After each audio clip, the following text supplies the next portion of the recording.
The great French gastronome Brillat Savarin once said, "Tell me what you eat, and I will tell you what you are." Welcome to Stir Crazy, where I'll be talking food with the most intriguing people who you least expect to talk about food. My guest today is Peter Strzok. Peter is probably one of today's most famous former FBI agents. During his impressive 22-year career, he's been an investigator, lead or senior agent on some of the most prominent investigations in the last few decades. Operation Ghost Stories, which were the investigations into Russian sleeper agents in the U.S., the 9/11 investigation, Mid-Year Exam, of course, of Hillary Clinton's use of private email server, Crossfire Hurricane, Russian interference in the 2016 elections, the Trump-Russia dossier, and Mueller's investigation into collusion and obstruction. Peter is the man with all of the secrets. He worked his way up to chief of the counter-espionage section, eventually rising to become a deputy assistant director of the counterintelligence division. You'll also remember him testifying in front of the House Judiciary and Oversight Committees on, of all things, the integrity of the FBI, which he did with candor, bravado, and a touch of humorous snark, which, personally, I really appreciated. His first book, a New York Times bestseller, Compromised, Counterintelligence and the Threat of Donald J. Trump, was published in September 2020. Welcome to the podcast. Welcome to my kitchen, and thanks for having me in yours. Hey, Jamie. Thank you. It's great to be here. I think that a lot of people are wondering why Peter Strzok is on a mostly food podcast and why I thought to ask him. And I will explain it very briefly, that I learned who Peter Strzok was, like everyone else who follows politics, through his testimony in front of the House committees, the whole Mueller affair. Let's just go right over it. But I got to know him, actually, over food. We connected over food very briefly over a year ago. My God, this has been the longest year on the books. France was just about to go into confinement, and a lot of places in the States already were locked down. People were raiding supermarkets and hoarding toilet paper and wine, but also, for some reason, baking supplies, yeast and flour. And I thought, well, I'm a food writer. Somebody's got to tell them what to do with all of this stuff. So I decided in mid-March to post a recipe for my French apple cake on Twitter. And I asked people that if they made it, to take a picture and send me a picture, so I knew that they had made it. And I did get a bunch of people tagged me on Twitter. And then one day I got a notification that I had a DM, and I opened it up, and there's a picture of a beautiful French apple cake with the message, "You asked us to take a picture if we made your cake, so I made your cake, here's your picture." And I thought, who is sending me this by DM? And I looked again, and it was Peter Strzok. And that kind of really shocked me. But since then, and I'm still very curious to know how you came across, how you found the recipe on Twitter, because I never asked you that before. Since then, we have on and off talked about food, shared recipes, talked about stuff we were trying for the first time. And I have to say, this past year, between politics and an attempted coup on our government, and COVID and confinement, and us trying to save our business, and murder hornets and locusts, and did you know that Krakatoa erupted in 2020? I mean, it's like all of Job's trials and, all the 7 tasks of Hercules all in one year. So these little food chats in private, which I do with you and one or two other people, just are kind of like a little oasis. It's like you forget everything else and just, what are you making today? Yeah, no, that's absolutely right. Well, when I was reading your book, which after we bake, I have some questions for you, but, I was reading your book and I'm thinking, okay, writing this book must have been so therapeutic for you, cathartic. And oddly enough, when I got towards the end of the book, you make that statement that you had expected, or other people expected it to be cathartic, and it wasn't. I guess it was reliving it all over. But so I'm wondering if you, like all the rest of us, kind of found a little peace in cooking and baking. Yeah, I think for sure. It is something that is familiar, I think, and that all of us, I remember, like probably most people do, my first cooking experiences with my grandparents, particularly on my father's side, because they had a huge family. 13 kids. And so one thing that my grandmother would always do is bring in all the grandchildren, and she was cooking and particularly baking, and give everybody a particular task. And so you were all together, you were participating, you were working towards the common goal of putting food on the table, which itself was, the social experience, preparing for the social experience of eating. So that was, kind of a early memory. And then, as time goes on, I did not cook kind of early life, didn't cook as much, and then kind of certainly returned to it. And that was one of the things during COVID that, you're stuck at home, and, you're not going out to eat, you're not taking out or having delivery, at least in the early days. And so, necessarily you were cooking more and cooking all the time. So that was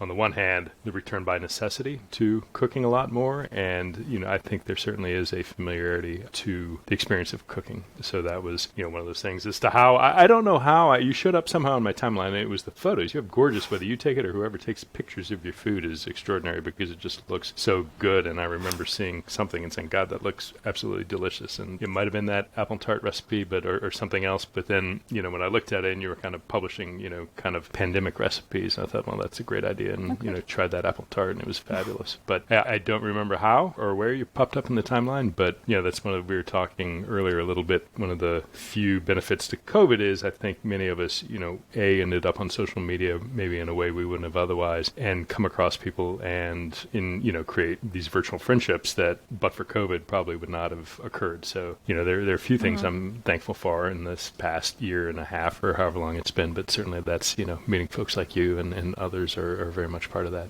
Yeah, I think we all started using social media in a completely different way this past year. Mostly for the better, I hope. A lot of screaming. A lot of screaming and yelling, but a lot of good too. So actually, you mentioned before that you learned to kind of prep, do a mise en place, and clean as you go. And in fact, that was my question for you, because in your book, one of the main premises of your book, Compromised, is through all of the investigations that you go from the beginning to the end, you talk constantly through the book about the role and the job, the work of an FBI agent. You really try to get the message across that it's an incredible amount of research. It's attention to details down to the most minute detail where you come across something new and you research it. And very strict adherence to method and a lot of organization. Obviously, everything you collect, you have to organize. And I wanted to know, in fact, if that's how you are in the kitchen, because to be a successful agent, you have to have a certain kind of character, I assume, which is then reinforced through your years of work. And I just wondered if it translated into how you work in the kitchen. I'm sure it does. I mean, I think most agents tend to be, not quite on the OCD territory, but tend to be very detail-oriented, and the job encourages that. And, the selection process does. I mean, there are testing and psychological exam aspects to that, and I think it is designed from the outset to identify people who are already at a point where you are detail-oriented and process-oriented and pay attention to detail. And then the work accentuates that. I mean, it's kind of like I was always struck when my kids were really little, and I'm sure, as a parent, you've experienced this too, that just the wonder that they are seeing everything around them, and the kids see and observe in a way that as you grow, you tend to stop observing in the same way. And you'll be driving along and a kid will look out the window and they'll point something out and you're like, oh my God, I didn't even notice that. But that sort of relearning, coming back to try and find that same conscious paying attention to the detail is part of the work, and I'm sure it translates to my cooking. I am not, again, and I don't want to generalize for every FBI agent for sure, but I am not good enough. There are people that are, great cooks and can kind of go on the fly, and they measure by eye and they taste and they say, oh, okay, it's missing this general thing, and they can kind of go to the spice cabinet or the fridge or whatever it is and pick out that ingredient and put it in, just knowing what the right thing is. I'm not that good, and I don't know that I ever will be. But for me, then, that it is a much more successful thing to kind of, have the recipe, read it twice, get out all the ingredients, measure them out, and particularly doing it ahead of time. One, make sure that it's right, but it makes it much less kind of stressful as you go if you're combining ingredients and you don't have to sit there and you're like, oh shoot, I forgot the salt. Well, if the salt's already there in a little cup, you're going to dump it in there and not forget it. So yeah, I suspect my cooking style is very much precise and, reproducible. But Well, again, that's just because lacking the, I don't have that sheer, talent. And some of it's talent through experience, right? I mean, if you cook enough, you understand what Oh, complements but wait, and doesn't. because, right, but there's a difference between cooking and baking. I am not comfortable cooking at all because I can't do that. I can't taste something. When I decide to cook, I will call my husband in at the end and say, correct the flavor for me because he can do it. Whereas he can't bake to save his life, and I can. So it's completely different. And I think baking, you do rely on all the preparation and understanding how things work. But that's also really why interesting. In my mind, again, because I'm a novice and an outsider, I kind of lump them all in, like cooking is baking is soup making is, whatever. So are you saying that cooking is a more kind of go by the seat of your pants and experience and artistic sort of random walk, where baking is a more precise process driven? it's when you can start cooking something and you can change it as it goes. Whereas when you're baking something, you can make changes to a recipe, but you have to do it before you start. You can't do it in the course of, you can add vanilla. But the science is different. I think there's a certain science to baking that you don't get with cooking, which cooks out there listening are probably going to scream. But it's different. And I think you have to adhere more to the science when you're baking, or it just won't work out. I mean, a cake won't rise or a bread won't rise. Whereas I think if you're making a stew and you don't put in the potatoes, or you decide to make it vegetarian one day and with meat another, it's still going to taste good if you're good. Right. That's really interesting and makes sense. I had not thought about it in that way. But I think that's why I also like to do everything with my hands. I don't use a food processor or a blender or anything else, because that's why I get good at something, because I can tell when it's supposed to feel like it's, when it's feeling right and when it's not. Yeah, and that's really interesting because when I think about it, for the most part, I will make, whether it's grilling a steak or searing salmon or making a stew or cooking is, I don't want to say it is easier, but I'll go to the bakery for bread. I would never be able to, I don't have the equipment to get a good sourdough loaf. If I need pastry, I'll go buy frozen pastry.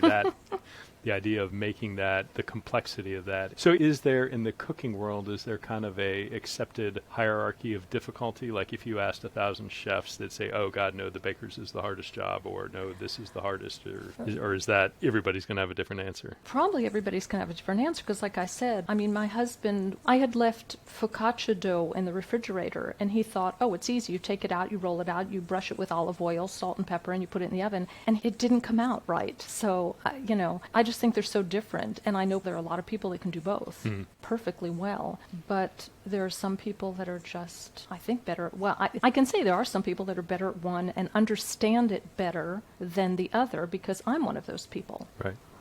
Because I can do, I say I want to teach myself how to make puff pastry or macaron or whatever, and I study it and I research it, and then I try it once and I try it twice, and it's good because I understand it. Right. But if I have to make a tagine, I go to my husband in a panic and say, help me, how do I do this? And it's just basically, meat and vegetables. But interesting. Yeah. So, I was curious about that, because it's just something that I was reading your book. I was laughing to myself thinking, he must be somebody that does mise en place in the kitchen and cleans as he goes. Yeah.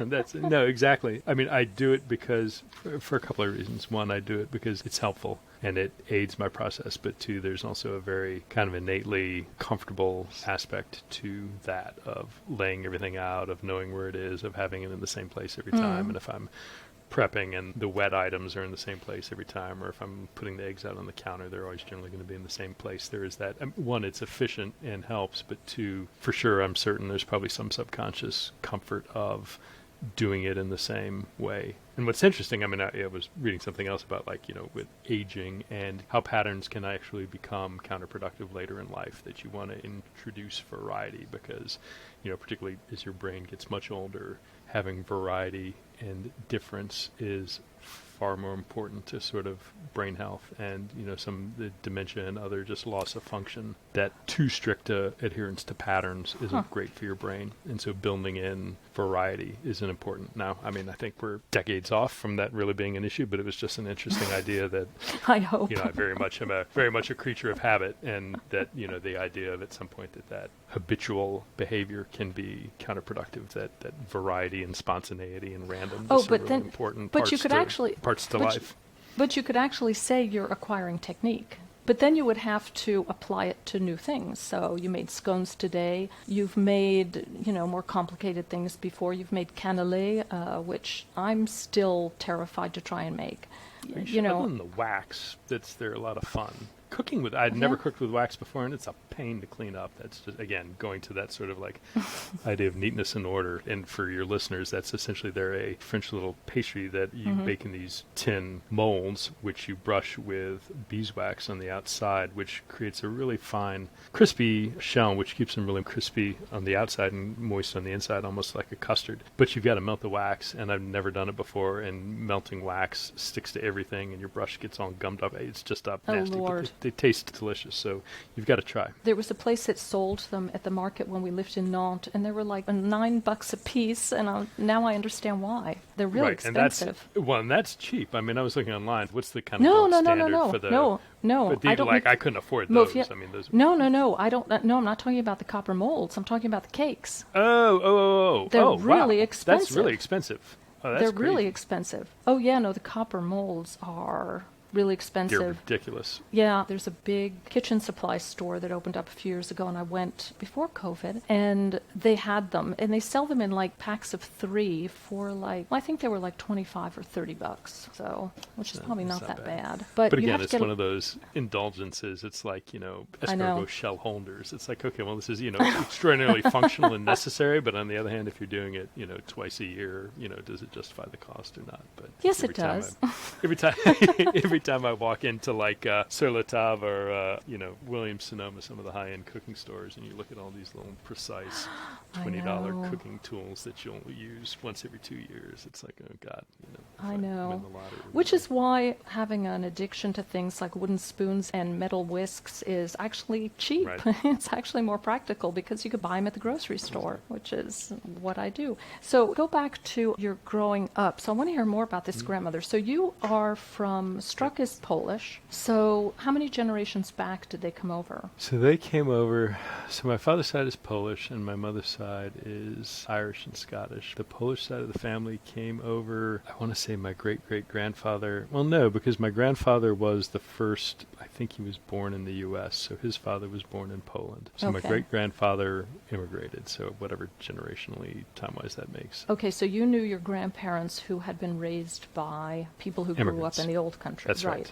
So, That's right. I do a lot of not only food research, but a lot of genealogical research too. And I've come to the conclusion that when people immigrate to a new country, they bring 2 things with them: their religion and their culinary traditions. And with religion and culinary traditions, there's a lot of crossover because what really ends up staying once they Americanize a little bit are the food traditions that go with holidays and festivals and religious ceremonies and stuff. So what did you grow up with as far as food traditions in your house? So that was very much on my father's side because they were Catholic, and there was very much exactly that. There was a strong religious identity. I mean, they were in Wisconsin and dairy country, and so there were a lot of Poles there. I mean, there were some Germans as well, but going to Mass and things, that was largely a Catholic congregation. I mean, when we'd go visit and go to Mass, particularly, and they moved to a bigger city, so that was much more sort of ethnically and religiously diverse. But you're absolutely right. I mean, I remember certainly all the Polish foods from, kiszka, which is a blood sausage, to kielbasa, to pierogies, to,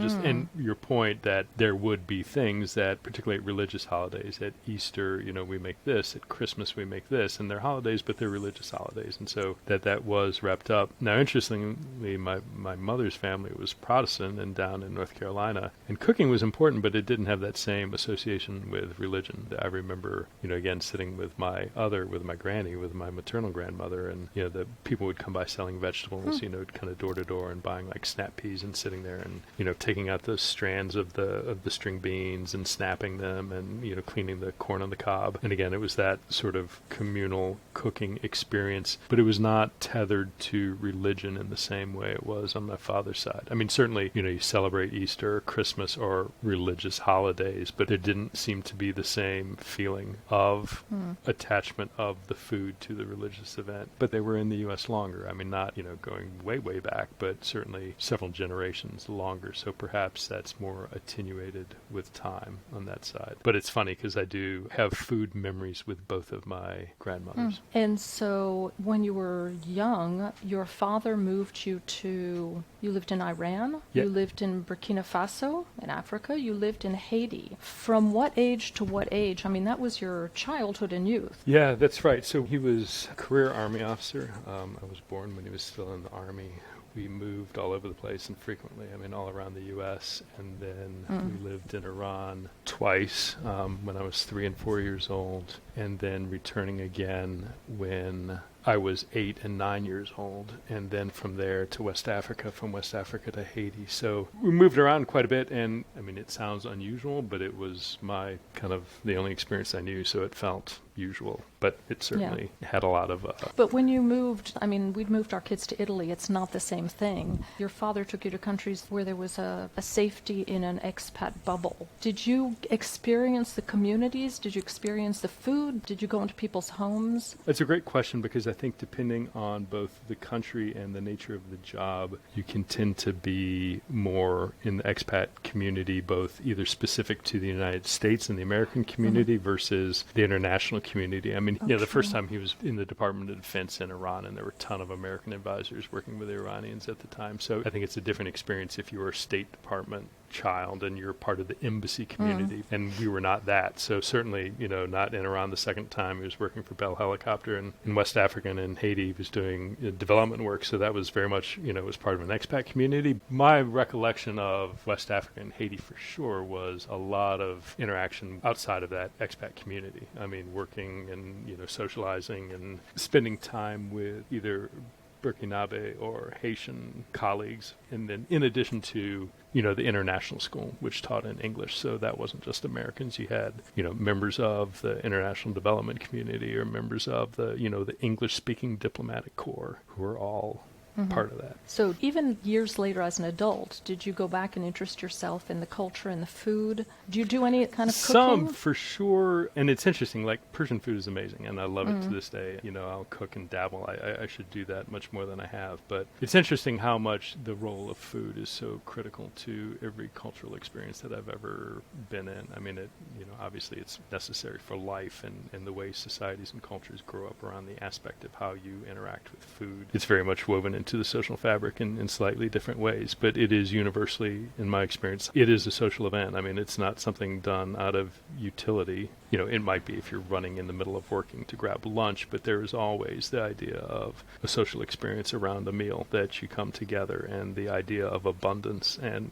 certainly got the Persians. I remember just tables full of food, like overflowing with food. Like, there are 8 people here for this, and there's no way 20 people would eat all of it. And, and then seeing that again here, and you lay it out, and, you visit, somebody's home. But that idea of the necessity of the abundance, that being a good host means that there is more here than you could ever eat or want, that is how you demonstrate hospitality and you towards found somebody who's coming into your and home. That's okay.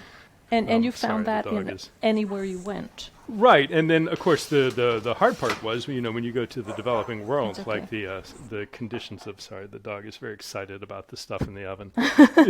The stuff in the developing world, this still happens, but it's a big deal if you're having somebody over and you're like, oh God, we've got both mutton and chicken here, and where's the dog? Can we see the dog? Yeah, hold on. Well, if I get him, he enjoys playing. There he goes. He's having a fun time, feeling like there he is. I don't know if you can see him underneath. I can. He's a little, he gets very excited. Extremely happy. Yeah, He's and that's, very it's a rainy day, so he has not been able to go out like he normally does. So he's full of energy. Yeah, we have Thunder, so we have one of the cats that's like hysterical, that There he needs is. mom. Oh, Yeah, it's not he's a a King good boy. Charles. Yep, oh, he look. is. Yep, he's a Cavalier. So he's settled down because he's understood that there's food coming out of the oven, and he's, if nothing. Yeah, because I have actually a non-food question about your book, Mm-hmm. which is, there's so many people that wrote books about Trump, the administration, the Russia thing, everything in the past 5 years, and I think all of them made best. Oh, I'm waiting for your reaction. I'm just going. Oh, fabulous! Delicious. So, there were all these slews of books, and they all made the bestseller list. because, in my opinion, for two reasons. First of all, I think we're just all voyeurs. I mean, I think that we were just so mesmerized. I just really wanted to watch, dumpster fire, train wreck of what was going on. And we live in life has become a reality TV show. So I think that's one reason people sucked up all these books. I think the other reason is that I think that we all hoped that in one of these books, the author would give definitive evidence of a crime. Here it is. This whole administration is guilty of this crime. They're all going to jail. I think that's another reason people wanted to read these books. So actually, I bought yours after I got to know you, because when I get to know people and they've written books, I like to read the books. And I have a guilty admission in that I was probably hoping also for, to kind of just deep dive into all the details of the whole Trump-Russia thing. It didn't dawn on me that, a lot was classified and you couldn't write about it. But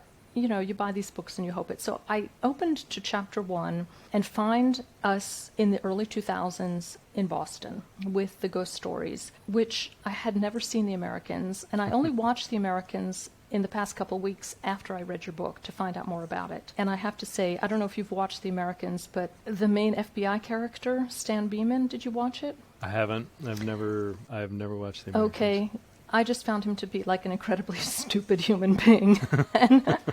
And I just wanted to ask you, because it's like this guy shows up at a bar or a party or wherever he is, and he just kind of blurts out, I'm an FBI agent in counterintelligence, and I'm searching for Russian secret agents. I'm like, what? Why is he going around telling everybody this? But, I've read so many books, usually biographies. I've read so many books where the meat of the information is, there's just not enough for the author to fill up a whole book, so they put in a lot of filler, a lot of other, interesting tidbits. And so I had this brief kind of thing crossed my mind where when I started your book that, oh God, we're not going to get all the Trump-Russia stuff. He's going to tell us about his whole entire career. But I kept reading. I've told you this before. You are an incredibly mesmerizing storyteller. Thank you. You're a great storyteller. It was one of the best written books that I've read of all the ones I've read in the past 5 years. I just got caught up in it. A lot of the stuff I didn't know. So it went from, the 2000s ghost stories, which was, Russians infiltrating our everyday life, our suburbs, through all the other investigations you worked on, and then the Russians kind of hacking into the emails of, Clinton's emails and DNC and taking over social media, and eventually infiltrating the White House, which personally I believe they did. Plus the whole FBI thing about you explaining how it worked, all of these different investigations. And it kind of dawned on me in the middle of the book that it all connected, that what started with these sleeper agents, these Russians kind of becoming American citizens to spy, ended up 20 years later in the White House, basically. And I was just wondering if this was one thing you were trying to say, if that's what you think, that it's just something that's evolved over the past 20, 30, how many years, and it kind of finally almost succeeded.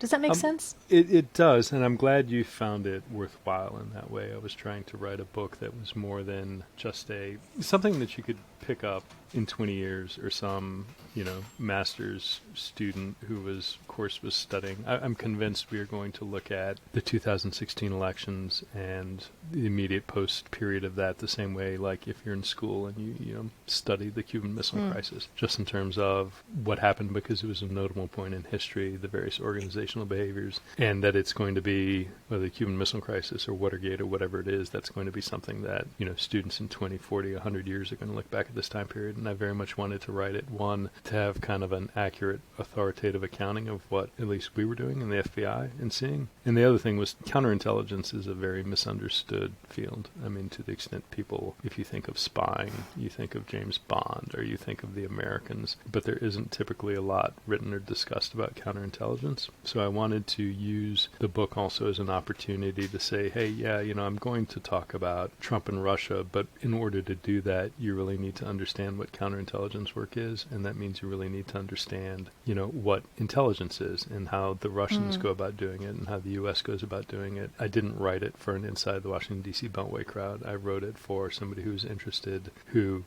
is curious and smart, but doesn't necessarily know the first thing about the U.S. government, could pick it up and get an understanding of what it was in a smart way, not, insulting anybody's intelligence, and then use that and pivot to telling the story of Trump and Russia. And I think part of it was, it is a continuum. And if you look at what the early things we did with the Russian illegals, that was very, in some ways, an older pattern of traditional intelligence work by the Russians. And what really changed, and we saw that in 16 and it continues today, is just the way social media and the internet have changed the business of intelligence and counterintelligence, and what disinformation looks like and what propaganda looks like. And that, really, it has changed. It played a significant role in 16, and we haven't figured that out yet as a nation. I mean, we're still trying to figure out what, content moderation should look like, whether you're a private entity like Facebook or whether you're, combating something that a foreign nation is doing, and where the right lines are to control that and check that and moderate that are really still difficult issues. So, yeah, and to put all that down in a, accessible 300 pages. I mean, I wanted to write about China as well, and we just ran out of time and space. And, talking to the editor, he's like, look, I think we've got a nice arc here that kind of weaves together the various elements, and putting in more would get to be too much. So it ended up Well, that's true, because it starts with Russia and ends with Russia. Right. And somebody like me who doesn't know a lot about it, except what I see on social media, it connected it all to me. Good. Yeah, China would have confused me, because I'm still very confused I pay less attention to China, which maybe I shouldn't, only because there's so much of all the other stuff still going on, which is another question, is it's not over, and where does it go from here? I mean, I've become very pessimistic about the whole situation in the past year, and I mean, we're still in it. Yeah, very much, and I don't think we'll ever be out of it. What disturbs me the most right now, and which I find unbelievable, is the number there's some recent survey of Republicans of who do you trust more, Vladimir Putin or Joe Biden, and Putin, Putin came out ahead. And that's, I mean, my God. I grew up in a Republican family. I mean, Catholic, Polish, dairy farm, Wisconsin neighborhood is, it's baseball, apple pie, the 4th of July, and, the United States of America. And I mean, again, they're Democratic stronghold because of the labor movement. But for a long time, when you think of, strong national defense and,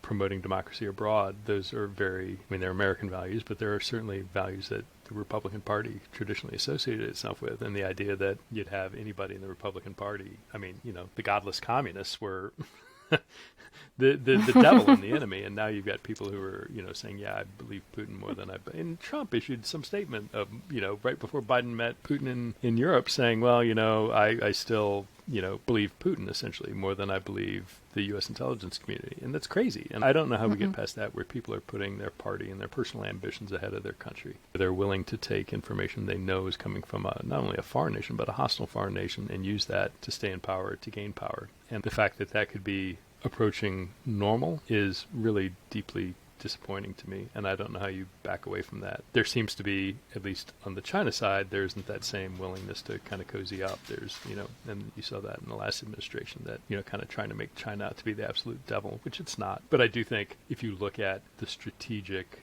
interests of the United States in 10, 20 and more years, China is a far more significant threat to our national security than Russia is. Russia is a one-trick pony. I mean, they have oil and energy reserves. And you take that away, and it's not clear that they're, approaching second world nation status, but for, thousands of nuclear warheads. China, on the other hand, is the dynamo. I mean, they're a huge competitor.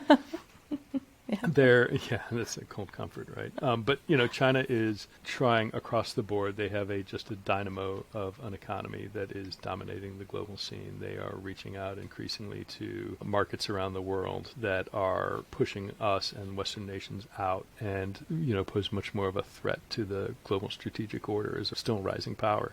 And you look at everything they're doing and pushing out their influence across the South China Sea and their near abroad, and what that means for Taiwan, what that means for, everything from their, neighbors like Southeast Asia and Vietnam and Cambodia, what it means for India and the kind of border disputes between India and China. And they are going after American technology. It's not just defense technology, it's the energy sector and big pharma and manufacturing. And they are aggressively targeting the U.S. where they need to in order to make China the preeminent global power across the board. And so we're all focused on Russia, but, from a counterintelligence perspective, from a national security perspective, China's going to be a much bigger issue for the rest of our lives than Russia. So is it possible that all of those Republicans keep, this is a twist, plot twist, if they keep us focused on Russia knowing that China is the real danger? Is that a crazy theory, that they're forcing us to stay focused on Russia? It's kind of like, whenever something bad came out about the administration or something,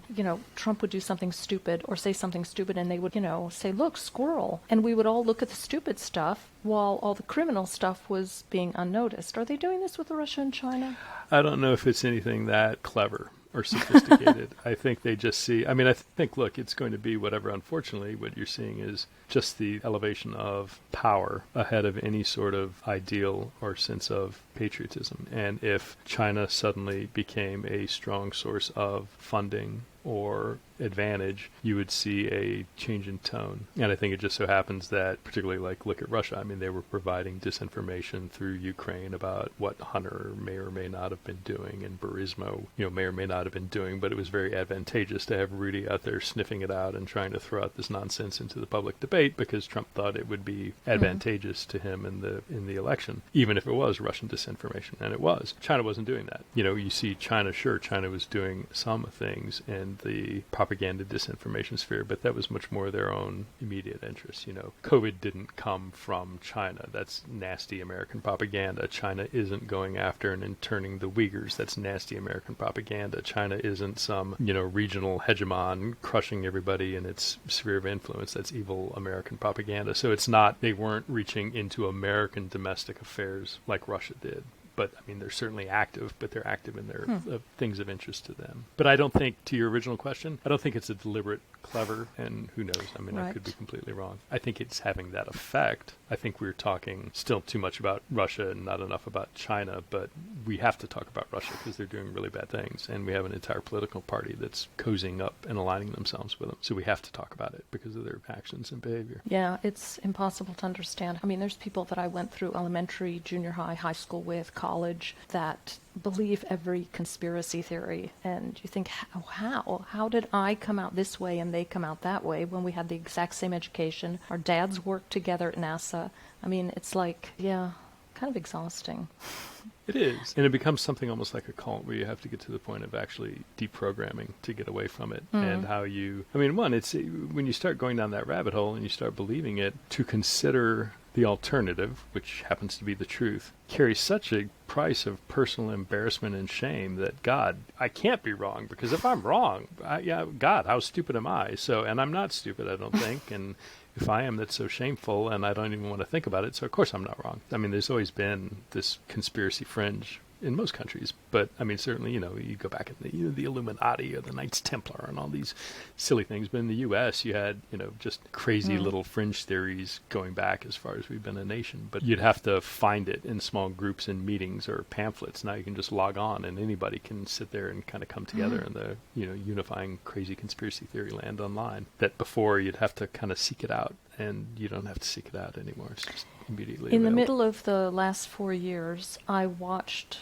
All the President's Men for the very first time. And the thing that astounded me the most was the lack of cell phones, the lack of internet. And, the reporters would go and knock on somebody's secretary's door and say, can we talk to you about something? And she had no idea what they were talking about. And nobody had called her real quick and said, don't answer your door, they're on their way. And it was incredibly strange. It was really strange to see that. Yeah, everything has changed, and it's funny, I've realized after, kind of doing the book tour and talking to a lot of journalists, and you realize the work that journalists do is so similar to the work that agents do. Investigating, it's investigating is investigating is investigating. Right. It's the same thing. You're going out and you're trying to find the truth, either, for your newspaper article or for your investigation. So it's the same, in many ways, the same process, the same way of thinking about things. But you're right. When I started in the Bureau, and we had LexisNexis, but if you had somebody and you're trying to figure out, okay, where do they live? Where did they live before that? It would take you a week. And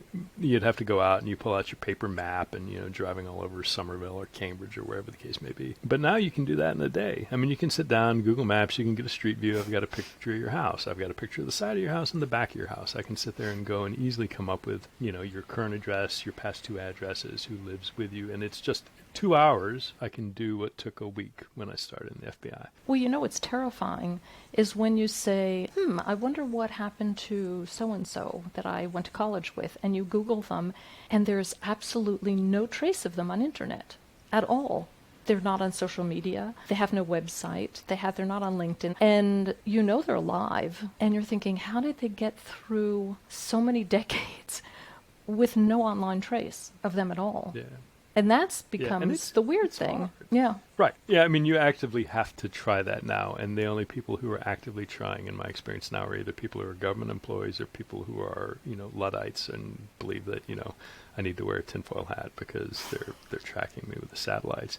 But you can't. I mean, we tried, they discouraged, the Bureau lets you have social media accounts, but our practice was always just not to have it. Like, to this day, I still don't have a Facebook account. I got a Twitter account just with the book coming out to interact with social media that way. But kids are, the school will be like, the elementary school, hey, we've got a Facebook page where we're going to post these updates or details about the field trip we're going to put. So you have to opt in. You can work extra hard and create like sort of an anonymous account, but then some of it is, okay, the school doesn't want just random members of the public logging into a social media site because you don't want child predators, so you have to prove that you're a parent, and so then you're associating the account with yourself. So it's almost inescapable now, and so it just is. I don't think we get back to a state, we'll see if the U.S. ever gets to, the whole idea in the EU of the sort of the right to be forgotten and data privacy and, the GDPR, the sort of data protection laws.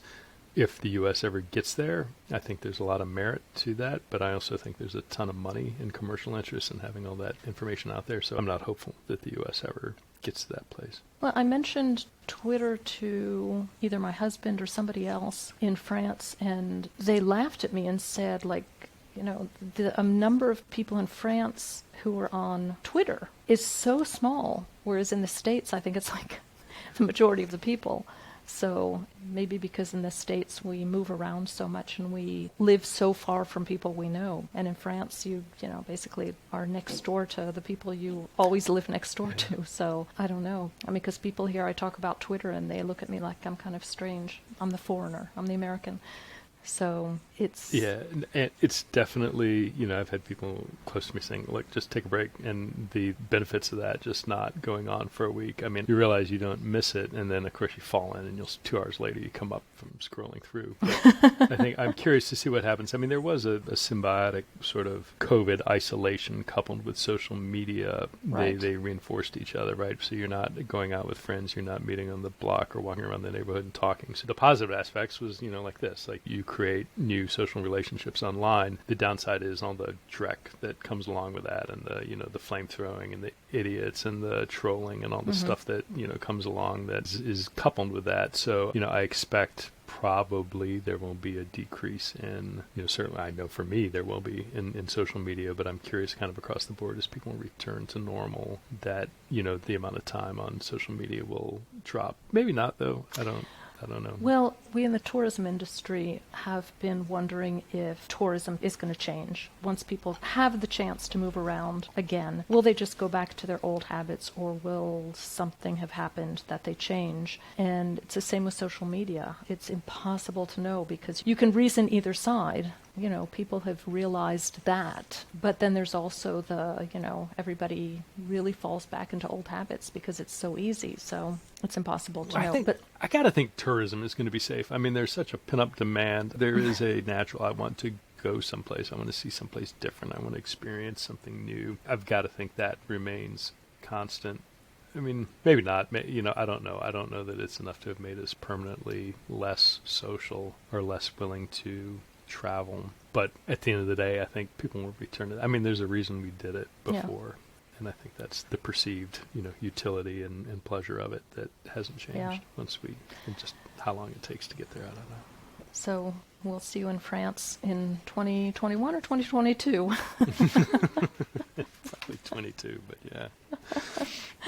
Now that Americans, absolutely. Well, now that Americans can come, but French can't go to the States, so it's a one-way street for the moment. Is that because of the U.S. saying Yeah. they can't come?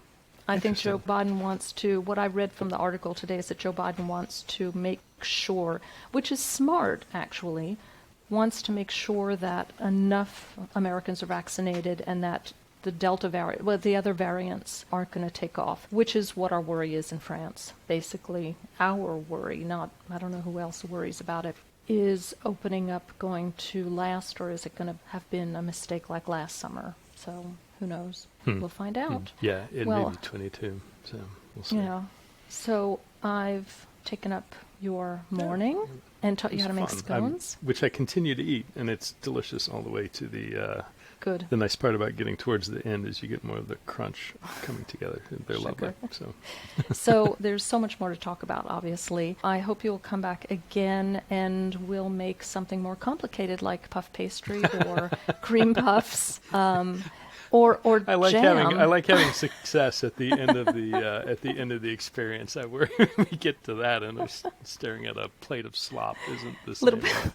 Isn't the same slop. happy feeling. No, well, then you're just kind of insulting the teacher saying, I will make you create a plate of slop. And one day I will get you to make jam. I know it's intimidating for you, but you made cannelé de Bordeaux, which I'm still terrified to make. So it's, what do they say? Half of one. 6 of one, yeah. Six of one, half a dozen of the other, right? Yeah. Thank you so much. This was great. I had a great time. Great. And So did I. now we have scones.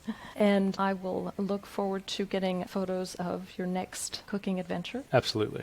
And Absolutely. and you have now a whole cookbook you have to cook your way through. That's right. Good.